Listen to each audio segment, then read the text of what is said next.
Hello friends, welcome back to my channel Karthik telling news. Friends, ఇవాళ ప్రభుత్వ పాఠశాలలో మధ్యాహ్న భోజన పథకం గురించి ఒక ఇంపార్టెంట్ అప్డేట్ న్యూస్ అయితే రావడం జరిగింది. దీని గురించి మరిన్ని విషయాలు ఈ వీడియోలో తెలుసుకుందాం. రాష్ట్ర వ్యాప్తంగా ప్రభుత్వ పాఠశాలల్లో మధ్యాహ్న భోజన నిర్వాహకులకు తెలంగాణ సర్కార్ గుడ్ న్యూస్ చెప్పింది. ఈ మేరకు పాఠశాల విద్యార్థుల మధ్యాహ్న భోజన పథకం కింద 9, 10వ తరగతుల విద్యార్థులకు వంట ఖర్చుల కోసం భారీ మొత్తాన్ని విడుదల చేసింది. అందుకు సంబంధించి విద్యాశాఖ డైరెక్టర్ డాక్టర్ నవీన్ నికోలస్ ఆదేశాల మేరకు 28,43,76,000 రూపాయల నిధులు విడుదల చేస్తూ ఉత్తర్వులు జారీ చేసింది.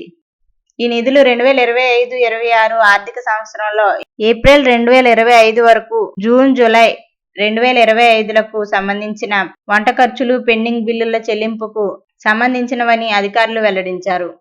ఇందులో ప్రధానంగా జనరల్, ఎస్సీ, ఎస్టీ వర్గాలకు విడివిడిగా నిధులు కేటాయించారు. జనరల్ కేటగిరీలో పాఠశాలలకు 1,888.91 లక్షల రూపాయలు, ఎస్సీ కేటగిరీ స్కూళ్లకు 584.14 లక్షల రూపాయలు, ఎస్టీ కేటగిరీ పాఠశాలలకు 370.71 లక్షల రూపాయలు మంజూరయ్యాయి.